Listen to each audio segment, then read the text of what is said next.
Ladies and gentlemen, Welcome to the TangentCast, Summer's Finally Arrived edition. pretty much. I was like, I don't like this, it's too warm. Summer's my favourite time of year. Every year, although every year the same thing happens where I'm like, I have no clothes for summer. Like, literally none of my summer clothes fit anymore because I've been, like, at the gym and stuff. So I'm just like, great, now I've got to go and buy a whole new summer wardrobe because it's too hot for jeans. Yeah, mine too. My jeans are just like, they're way too small now for me. Well, my jeans fit, it's too hot for jeans at the moment, so I need to, like, go and get some shorts or something. Ooh, leg shorts. I do. Okay. Anyway, how have you been this week, Paul? Not bad. I've been alive and kicking and, normal. How about you? Yeah, I've been good, apart from feeling a bit unwell the last couple of days. If I get plagued, you know who to blame, viewers. You are fully aware of my plagued status, so if you get ill, then you've got no one to blame but yourself. Yeah, that's totally how my mind works. So, what have you been playing this week then? Not much actually. No? I've not really had much time because of house repairs and stuff. Oh, that's too bad. Yeah, so I played a little bit of Street Fighter 5. Still enjoying, I guess? Yeah, I have been. And just, to be honest with you, messing around a little bit on various games, but not actually playing them, so that's helpful. I'm aiming later on, however, to record some more Quantum Break and Dark Souls, because I miss them. They're like my friends. Yes, they're my friends. Speaking of Dark Souls, I think I'm almost done with it, so that's going to be interesting. Yeah, because I was just looking up something that happens really late game. I'm not going to say what it is, but there's a decision that you make, and I was like, okay, I just want to see what happens if you choose the other thing. And everyone was like, yeah, this is a decision really late in the game near the end, and I was like, wait, what? I'm almost done? Okay. So, yeah, that's interesting. I'm thinking of doing a New Game Plus playthrough, maybe with a different class, maybe not. I don't know, it depends how brave I'm feeling. I think I'm too ingrained to Sword and Shield, circle and hope for the best strategy, to be honest, to try a new class. Yeah, you're too used to the battle maiden philosophy. Yeah, just hide behind my shield and wait for the best opportunity kind of thing. So, other than that... So basically a social justice warrior. No, because a Dark Souls character has real problems, you see. Well. I know that's upset some people. Oh, well. Yeah. Anyway, tears feed us. Other than that, I've been playing the Overwatch beta this weekend. Finally getting to play that game because Senpai didn't notice me and didn't give me access to the closed beta. She says non-bitterly. Damn it, Blizz. So yeah, I've actually been really enjoying it, surprisingly. I kind of thought, because I've been watching a ton of streams and footage from other YouTubers who had access and just kind of being really salty that I didn't have access. So I just thought maybe my desire to play it was just because I couldn't play it, if that makes any sense. So I thought, right, I'm going to play it, see if I actually like it, because I don't usually like multiplayer only games, but I actually find it really fun. I actually really enjoy it. So now I have a decision to make. Do I buy that or do I buy Doom? So yeah, Overwatch is really fun. I need to branch out and try a few more characters though, although as I was telling you, I tried a healer out and it was actually quite fun, so I think I might try them for a bit as well now. So and everyone on the internet's like, I love you. Pretty much. Although it's really frustrating when you get into a team that don't seem to know how to work together. And basically most of them. I don't know, sometimes they get a team and they're amazing, like they're supporting you and all this, and then this other team was just like, if I can't even reach you, how can I heal you? And then they're constantly spamming in the chat like, I need healing. I'm like, fucking protect me then, and I can. It's like, come on now. You can understand how this is not going to work. It's like, if I'm getting taken out because I'm the healer before I can even get to you, it's like, it's not fucking rocket science. This is not conducive to help. No. So yeah, it's actually surprisingly fun. So I might get that or I might get Doom. I haven't decided. So, lots of topics this week. Yeah, which is she's going to have to read out for some reason. Yeah. Someone forgot his glasses, you see. Well, it's not that my eyes are that bad. I mean, I can kind of read it. It's just, why would I struggle? Yeah, to be fair, you shouldn't strain your eyes. It's not very good for them. No, exactly. Sorry, just having some water because it's literally like an oven in here. Anyway. Neighbour's dog not now, please. Anyway. Pretty much. Their professionalism continues to increase every minute. First thing is we have confirmation that Call of Duty Infinite Warfare is a thing and that it's going to be in space, and apparently it's going to have a lot of space combat, which could be interesting. It's potentially going to result in some new mechanics for the series, although I hope they're not just gimmicks like they tend to be, but we'll see. To be honest, I'm actually kind of okay with it. I think it looks really interesting. I mean, Call of Duty is not really my thing, to be quite honest. So if you've interested me at all, you've done something. I mean, people are going to mass dislike it, but to be honest, I think some of that is just because some people hate Call of Duty, so you're going to get mass dislikes anyway. But I mean, look, the bottom line is, I'm actually okay with them trying something newish. Yeah, I mean, this is the first time they've actually gone into space, because like they've done sci-fi before. Did you see the news though? About what? They apparently got caught using 9-year-old animations.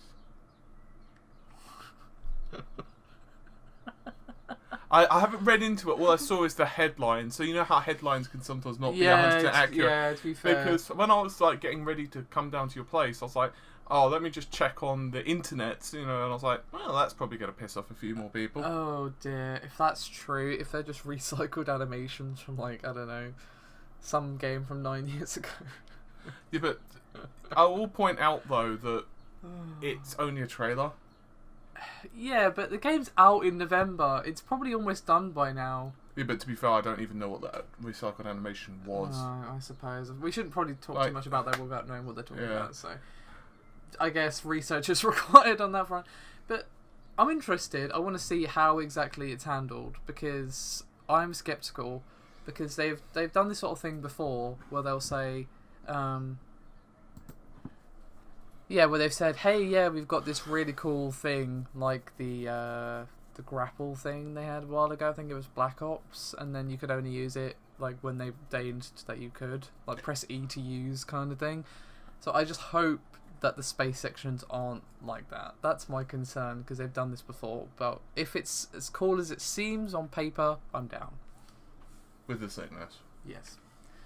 And we also had Battlefield 1 revealed, and it seems to have got the literal polar opposite to Call of Duty. The problem, I mean, I've only seen the initial trailer, but they're showing so little gameplay, which is the same for both of them, well, to be fair. That's kind of par for the course with a revealed trailer. You very rarely get It did get my interest, like the part that, and spoiler if you've not seen the trailer and for some reason really give a crap about, a spoiler for a trailer, the blimp, when you saw the blimp come, the Zeppelin, I was like, holy shit. Yeah, I mean, I will admit, out of the two, Battlefield 1 is interesting me more, because we've not really seen World War 1 done by the big names for FPS.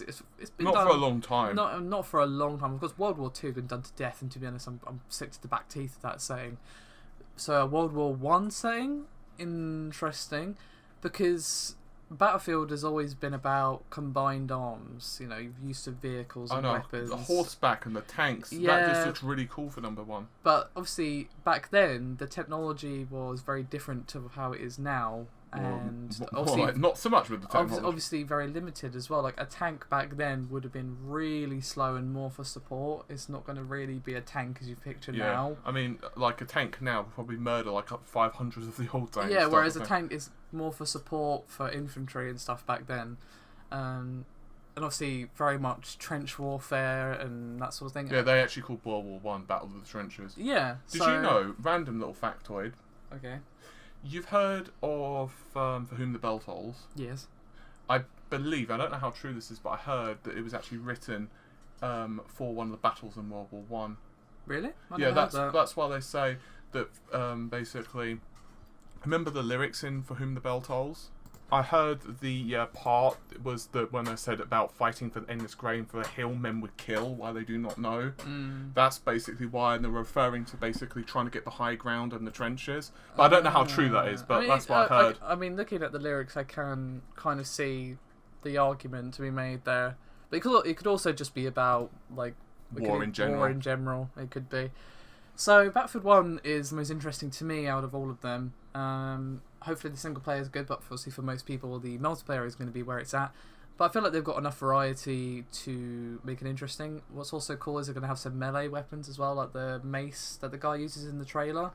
and the shovel. They're both going to be usable apparently, and maybe the blimp. They didn't actually comment on whether or not you can fly the blimp. That would be really weird.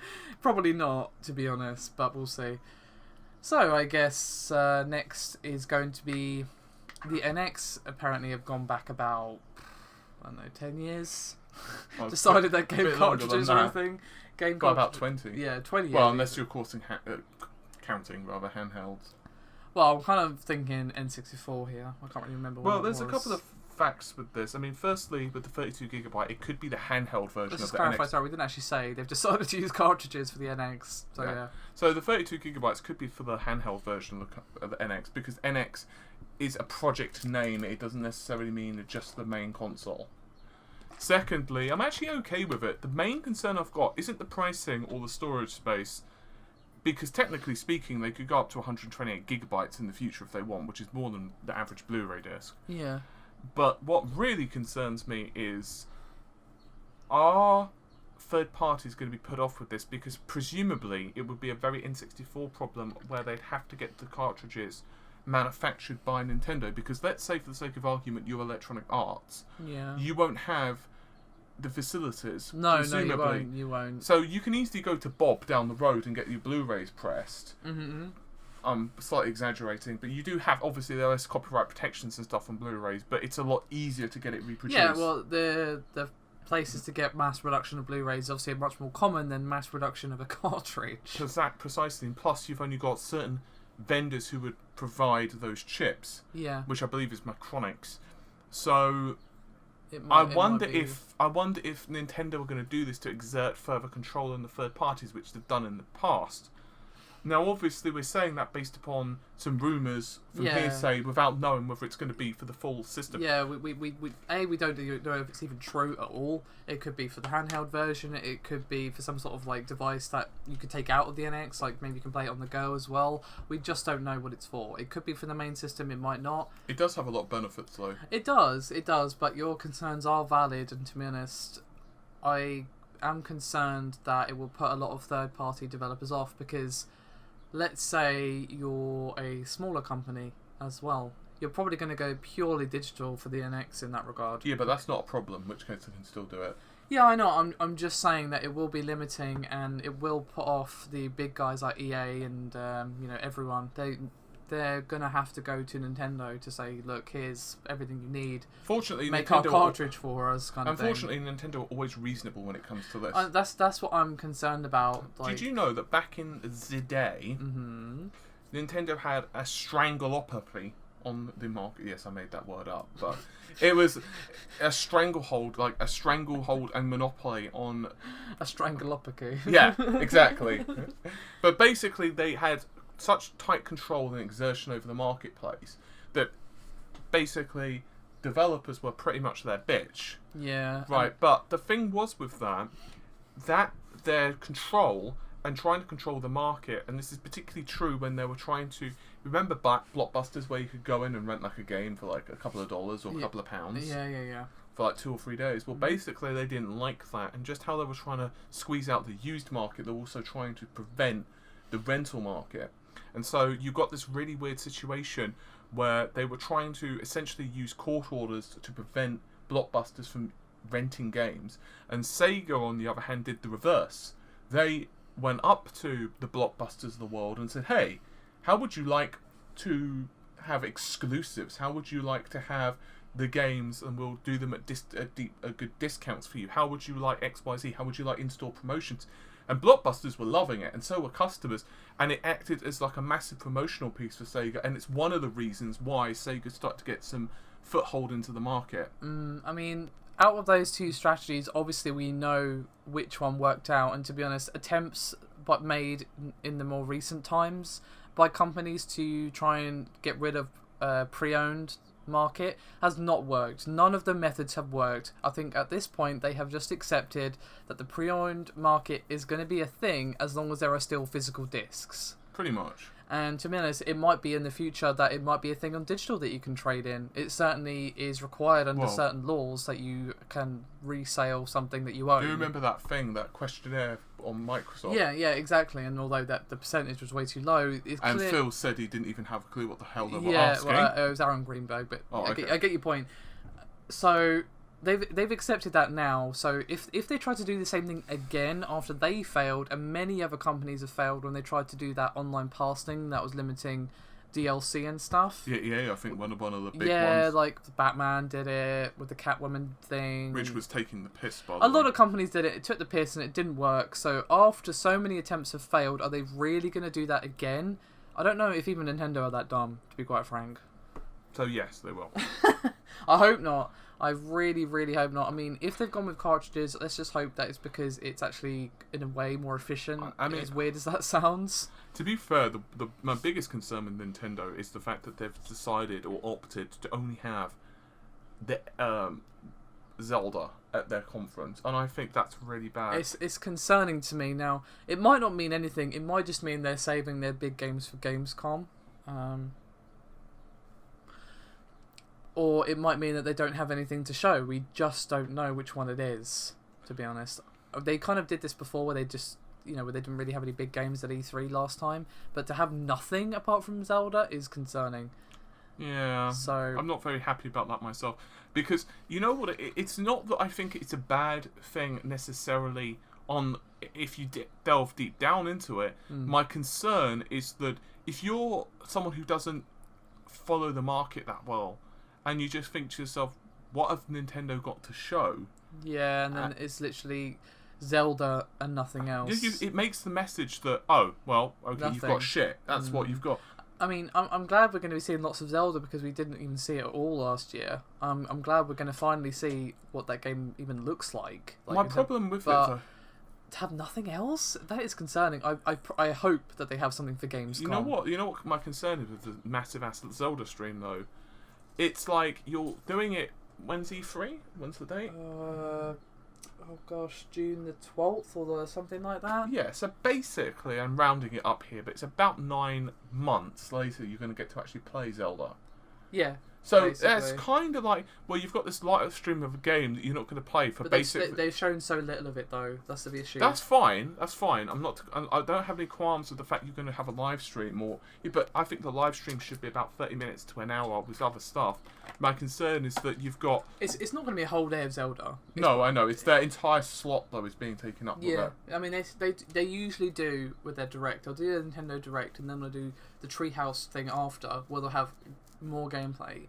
So basically what they're doing is just having the Treehouse with gameplay, and I think it's going to be for a couple of hours at least. So it's going to be good, but at the same time, unless they've got something for Gamescom, it's really bad. Yeah. And we won't know till August if they've got anything for Gamescom. Pretty much. So anyway. Next thing I guess we should discuss is that Tim Sweeney is still not very impressed with UWP, and rightfully so. He is very concerned that it's going to result in a closed system for PC, which would be really, really bad. You said the word shitty, wrong, and... Well, it's just bad in a lot of ways, because he pointed out that if we'd had a closed system back in the time with the GPU revolution thing, it wouldn't have happened on a closed system. No, it wouldn't. It just flat out would not have happened, and we wouldn't be where we are now. No, we wouldn't. And if you have it now, there's so many things that could happen that just won't happen because they can't. It's already pretty bad as it is, where developers are saying, yeah, we'll let you have VSync disable on or off option, when they shouldn't need to say that. That should be going without saying in this day and age. Well, it's like, yeah, we're going to let you turn off this feature when you might have a really expensive G-Sync or FreeSync monitor. So, oh, how kind of you to let us do that. It's like, come on. What I think's rather interesting about this, it makes it so that what I think's rather interesting about this is it also means that the AMDs and the Nvidias of the world don't actually have a massive vested interest at this rate to continue to push Windows. Because while they do in a way, because it's their biggest audience, it also means that it kind of crushes their, I guess you could say, their creative freedom. Yeah, and not just them, developers as well. Yeah, it does. There's no modding on this system. You can't even capture correctly. No, Valve are pissed. And you know the reason behind the capture problem, right? No, I don't actually. I just heard that you can't capture correctly. Well, basically it works based upon... You know how DirectX 12 acts as the interface between the GPU, the graphics card, the driver, and the game application. So essentially the game application tells DirectX, the DirectX tells the driver, and then the driver controls the GPU, right? Yeah. So that's one of the reasons that you're getting such a big performance increase with DX12 and Vulkan, because the abstraction layer, in other words, the DirectX 12 layer, takes a lot less performance and runs across more cores. The issue is with UWP and Windows 10, there's a problem where, let's say you've got Fraps. Fraps basically injects a... For a simplicity term, it basically injects... Wait, it actually hooks into the graphics driver, right? No, it hooks into DirectX. Right. So basically what happens is that it interrupts the instruction and then will be like, okay, well, I need you to grab this frame of animation for a screen capture, or I need you to monitor. So it will be like, okay, this is how many frames are rendering, because it can find those instructions out based upon the CPU being told or the GPU being told. But the problem is just how it's being created at the moment. It can't do that. An injection can't happen, and this is why not only does DirectX 12 not allow capturing at the moment properly with the likes of Fraps, but you've got other issues where, say, post-injection, where, you know, like where you can inject AA into a process, or, you know, do other further modding. You can't do that because you can't actually basically hook into the into the thing, and it's really fucking up the modding community. And for example, when Microsoft have said, well, we're going to support modding, but we're going to basically control it and police state it. Well, what's modding then? Because then, well, they're not going to allow you to create certain levels, and they're not going to allow you to decide to... A market where Microsoft has final say on any and all mods sounds terrible. Pretty much. To be quite frank. I mean, look, here's the thing. This is the really fucked up thing for me. On one hand, Sony, and this is my honest opinion, you may disagree with it, but this is my opinion.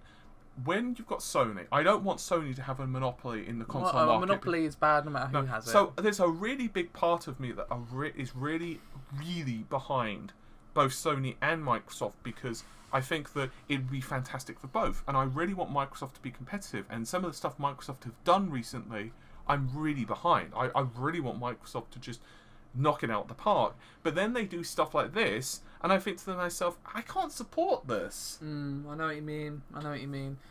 So it's pretty messed up, and I'm glad that someone like Tim Sweeney is actually pointing out, like, this is how bad this is. And obviously he knows a lot. He's been in the industry a long time as a developer and also, of course, engine creator. I mean, the annoying thing is SteamOS hasn't really done anything, to be quite... It's still early, though. Yeah, I know, but a while ago, I can't remember how long ago, to be honest, I did a video on how performance on SteamOS is noticeably worse You know why a lot of that is, though? Windows. I think it was 7 at the time. I can't recall if it was 7 or 10, but either way, it was worse, like, by a significant margin. You know why a lot of that is, though? No. Because, unfortunately for Valve, and it's not their fault, there's a couple of issues. One, graphics card drivers traditionally haven't been pushed as much because Valve are using SteamOS, of course, which is based upon a Linux distro. So that's partly down to drivers, which, to be fair, both AMD and Nvidia are improving. Yeah. Secondly, they're needing to use OpenGL. Right. Which I believe they've done some rewrites on, but essentially it's behind in terms of the performance curve of DirectX 11. Fortunately, Vulkan is going to be cross-vendor. So ironically, or not ironically, but because of the improvements of Vulkan, it could well help SteamOS in the future. That's my hope. Right.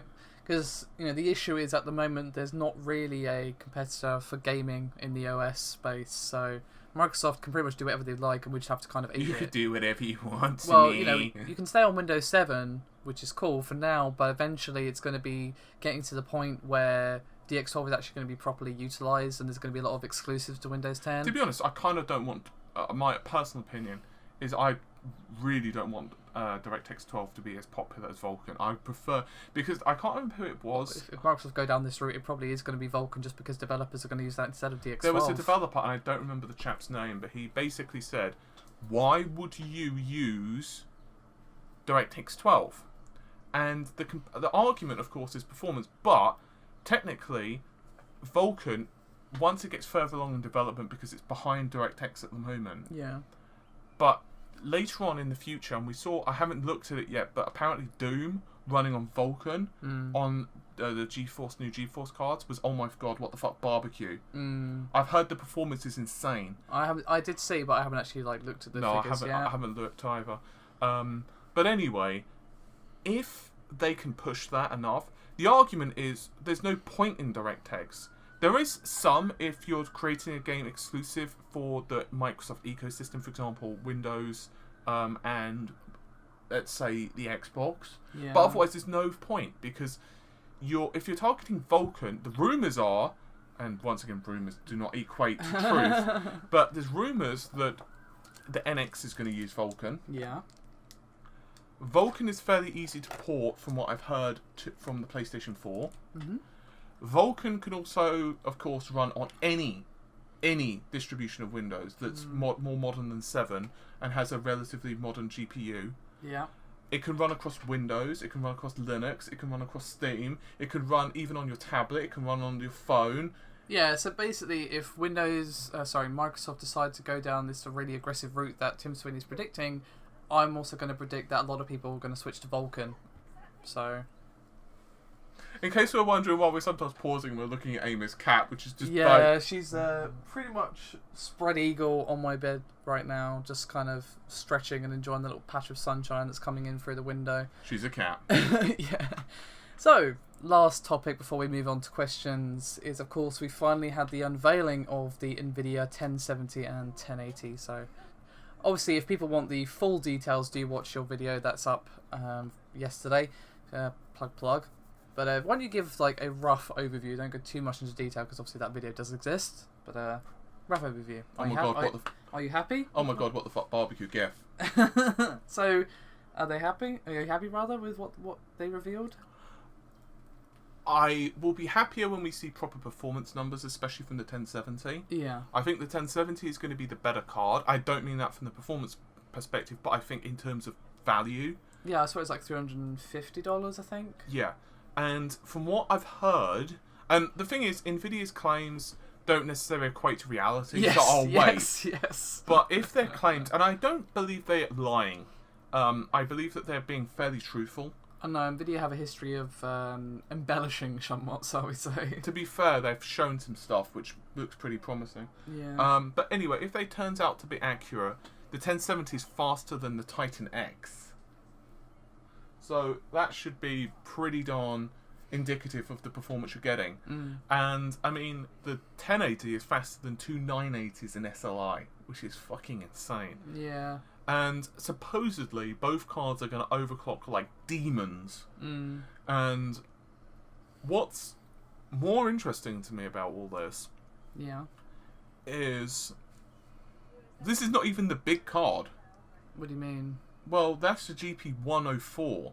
It's not got as many shaders, nowhere near as many shaders as the GP100. And GP100 has the high bandwidth memory too as well. Oh, I see. So that's the big daddy. Yeah, so, I mean, presumably, if we're going to see higher clocks on that, which presumably we will, and presumably we're going to see a good increase in the number of shaders and all the other things going up linearly, presumably that means performance is going to scale linearly. Presumably this would also mean... Why are you laughing? Sorry, I just had a fun idea of a drinking game. Take a shot for every time Paul just said presumably. Well, if I said definitely, people would get upset. I know, I'm just saying it just because you said it a lot in the space of 2 minutes. I'm shots, drinking game. That is just Are you trying to kill our viewers? Yes. Okay. But then they can't watch us. That's true. Don't do. Don't do that drinking game. Yes. Anyhow, as I was saying, if you continue to do that, it means theoretically you could start getting to 2.5, 3 type 980s, and if you put 2 of those suckers together, that's a lot of power. That's 4K easily. And I would imagine that this is going to also be Polaris. Although Polaris is supposedly targeting enthusiasts, which means theoretically it's going to be more expensive. No, it's going to be lower. It's going to be, no, they're targeting mainstream, excuse me, which means it's going to be cheaper. Right, I see. Sorry. So theoretically, that means that the 1070 performance could maybe be the performance of the top-end Polaris 10. Maybe. I mean, I was actually pleasantly surprised how cheap the 1070 actually is for the performance that you get. Do you know it's about 60% faster than the 970? I mean, to be honest, that's looking like a potential upgrade for me. It's about 60% faster than the 970-ish. Yeah. But only costs about $40 to $50 more. And that's base clocks as well. You could overclock it. I mean, obviously I'd need to get a new power supply and stuff for my machine, but if I could do that, that would be pretty amazing. I'm not going to lie. Well, you know the crazy thing? Well, you don't, because the TDP is actually a lot lower. Really? Yeah, the TDP is like 180 watts, which is lower than Kepler and Maxwell. The Ah. Maxwell, the Titan is like 250, Right. if memory serves, and I think the 980 is like 180. Mm-hmm. So you're looking at saving about 70 watts of power and heat. Potential upgrade indeed. Anywho. Yes, moving on from my drawing over that card, and let's finish up with a question that we got on Twitter from Continuous Hungry. You're my spirit. And there's a question here we might not have an answer to, but there's a question that we probably are going to have an answer to here. It's kind of all rolled into one. Okay. So he's asking how he uses the X12 to mix his 290X and 970. I don't know if you know, because I don't. I'll be honest with you. You put me on the spot. I've not looked into it. Fair enough. So maybe for next week. Yeah, I'll have to look into it. I don't want to just bullshit you and just do some random Googling. Yeah, you just connect the sploogle to the. I'm pretty sure. I know that the. I know it's called explicit multi-adapter, and I definitely know that the. Obviously, only a couple of games at the moment have it implemented. Yeah, but yeah. I've not done tests on it because I've not had time. Yeah. So maybe do some research for next week. There's someone in the comments if they want to answer that. Feel free. Maybe just look into it for the next week or maybe the week after. So Continuous Hungry, if you're listening, then sorry about that. Sorry, but maybe. To be honest, I've not actually fired up Ashes of the Singularity since. I think the last time we booted it was for the monitor review that we still need to finish. Actually, there was that, and also the last time I majored it was the early DirectX 12 dual core test. Which was ages ago now. Yeah, to be honest, as well as pisses me off about that is that I really like the look of the game and I want to play it. I've just not had time to really throw myself into it. Yeah, well, that's our life 101, to be honest. Lack of time. Anyway, and the second part of his question that we probably can answer is, what game do you hate that everyone else loves? Fallout. I don't know if I'd use the word hate, I just don't really see the hype. You know, I don't... Actually, I'll take that back. I don't hate Fallout, but I don't... I just look at it, I'm like, it's fun, but... I don't see why everyone's actually foaming at the mouth about it. Especially Fallout 3. Like, Fallout 4 I thought was a lot better. But Fallout 3 and New Vegas, I ran into so many fucking bugs. Yeah. I was just like, I got quite far into it. I think it was New Vegas. Yeah, it was New Vegas. I got quite far, maybe, and I say quite far in a relative term, maybe about 3 hours, 4 hours in, which isn't super far, but it's enough to get a solid impression of the game. And then there was something that happened where one of the NPCs for a quest did not spawn, and I was like, you know, there's ways of fixing this with consoles and all that bollocks, but I was like, you know what, I just can't be bothered. I mean... I've never seen the appeal of MOBAs, and I wouldn't say I hate them. I just really, I don't get it. Do not get it. I don't really like sports games either. Although that's not a hate. It's just it's not for me. No. And MOBAs, everyone literally foams at the mouth about them, and again, I don't see the appeal. I've played a couple, and I just don't get it. Maybe it's because I just don't have the time to learn them properly, which is probably contributing somewhat, but I played Paragon a couple of weeks ago and I was like, yeah, it's alright. It's just another MOBA with slightly different characters and gameplay style, but it is another MOBA from like a Smite point of view, so I was just like... To be fair, I don't feel that I hate any game, because it's a game. There's very few games that I'll hate. Like, there's very few games where I'll say, this is awful. But there are plenty of games where I'm like, I can see the appeal, but it's not for me. No, I mean, the worst is when you're trying to record a game for me, and there's boring sections and you have to replay it over and over again for graphics comparisons. To be honest, like, a game that I hate is actually in a way better than a game that's just kind of meh. Because I hate it, it's gotten some sort of emotion from me. Where if I'm just sitting there and I'm like, yeah, it's alright. It's just really bland and kind of forgettable. That's worse than a game being awful, to be honest. At least if it's awful, you remember it, you know? I've got a reverse question. Okay. What game gets panned, but you really like it? Good question. Everyone hates on Prince of Persia 2 Thrones and Warrior Within, but 2 Thrones especially. I quite like them, actually. My personal favourite Prince of Persia game is actually Warrior Within. Really? Yeah. Because... I never actually played them. Although the story is not as good, and the characters aren't as good, not even fucking close, but the gameplay is so much better than number 1. The gameplay is the worst part of number 1. I mean, the platforming is great, but the combat... Oh, good lord. Whereas number 2 is like the best mix, and 3 tries to go a bit more lighthearted after number 2 got its emo on. But number 3 is just missing something that I can't put my finger on. It doesn't have that charm that the first one has. Although in theory it sounds like the best on paper because it's the combat of Warrior Within mixed with the lightheartedness and humour and good story and characters of number 1. But they, didn't have the same writers on board or something. And it's just not the same. And so that's why I say number 2 is the best when everyone says it's bad because, it's get all emo and grim dark and... Yeah, it does lose something there, but I feel like the improved combat is enough to make up for it. And the story isn't awful, it's just not as good as number 1. So, what about you? I wouldn't say it got massively panned, and I wouldn't say I loved it, but I think the game that I feel got unfairly... I think there was 2, actually. One was Infamous. I thought Second Son. Oh, Second Son. I was going to say the first one. No, Second Son got some criticism. Isn't that just because it's too similar? No, it got criticised because of story and stuff, and I really liked it. And the other one, of course you do. You can run around as some sort of evil maniacal Sith Lord. Actually, more. Well, I guess it depends. I mean, Darth Sidious could destroy planets, but anyway. Anyway, continue. Anyway, enough of my. Never mind. As I was saying, and. Probably Rise, Son of Rome. Really? Yeah. Really? Yeah, I quite liked it. I'm not saying it was godlike, but I don't feel it got... I feel that it got criticised more than what it deserved to get criticised. The thing with that game is it had such potential to be so good. Like, when they said it's set in Rome, okay, awesome. Not many games set in Rome. But with, hack and slash gameplay, I was like, alright, cool, I'm down. Like, what I was picturing in my head was like a God of War style spectacle fighter, but set in Rome, and with like some mechanics where you can like command armies and stuff, and I was like, okay, that sounds awesome. And then it came out and it was just like quick time fest with really stodgy basic combat.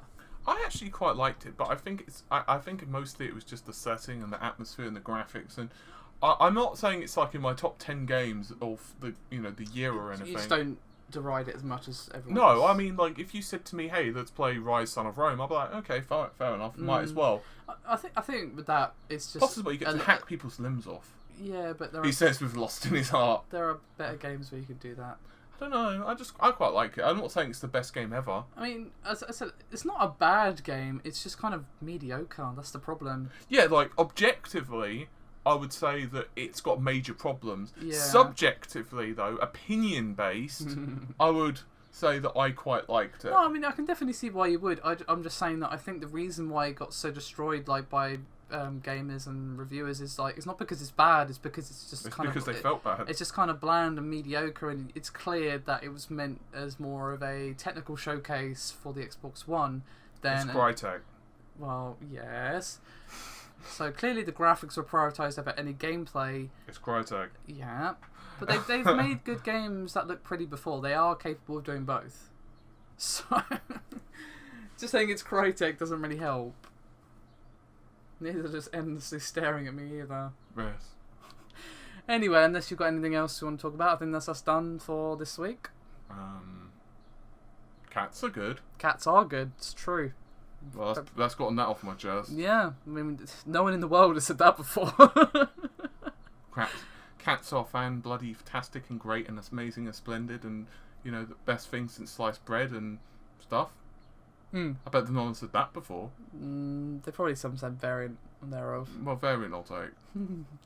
Anyway, do hit us up at the usual places for any questions for next week. And thank you very much for watching, or listening rather. Yeah, pretty much. Bye. Pretty much.